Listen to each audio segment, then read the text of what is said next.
Intoxication alimentaire. C'est la nouvelle maladie, c'est le nouveau fléau qu'on rencontre au Cameroun. Partout vous entendez intoxication alimentaire. Tel est mort de ceci, intoxication alimentaire. Tel est mort de ceci, intoxication alimentaire.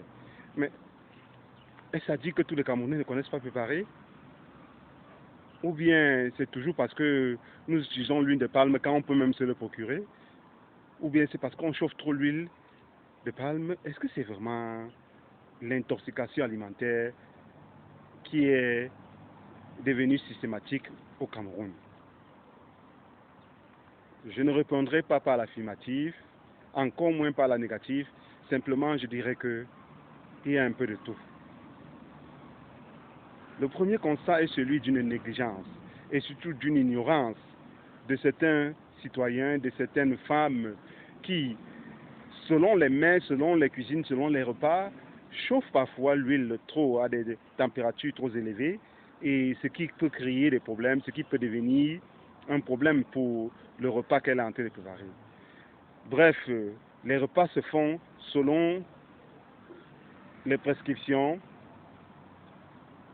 selon les températures, et je laisse le soin aux guides et aux spécialistes de la cuisine de mieux informer nos femmes camerounaises sur les degrés de cuisson, sur les degrés de chauffage de l'huile et autres, pour limiter de tels désagréments.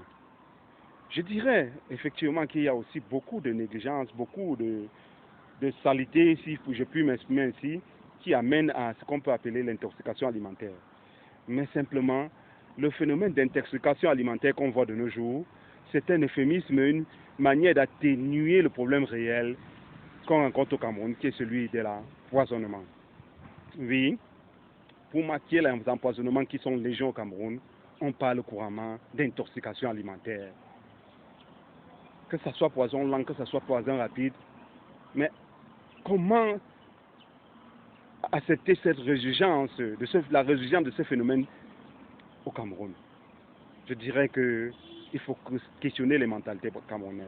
Il faut questionner les habitudes au Cameroun. On doit s'interroger. Pourquoi autant d'empoisonnement? Pourquoi toujours on parle d'intoxication alimentaire au Cameroun? Tel est mort de ceci, intoxication alimentaire, tel est mort de cela. Mais ça veut dire que est-ce que les Camerounais sont devenus tous négligents? Ou bien est-ce que simplement nous sommes devenus tous des meurtriers?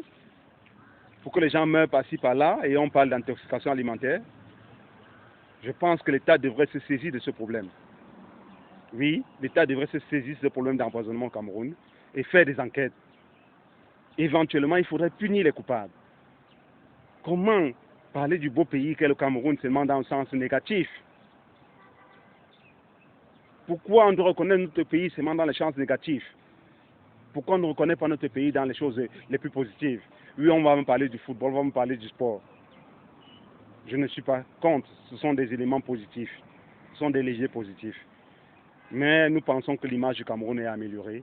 Aussi, saisissons-nous de ce problème de l'intoxication alimentaire, la pseudo-intoxication alimentaire qui est en train de ruiner la vie des Camerounais. Merci, abonnez-vous sur Africa Light, partagez et surtout, résolvons ce problème d'intoxication alimentaire.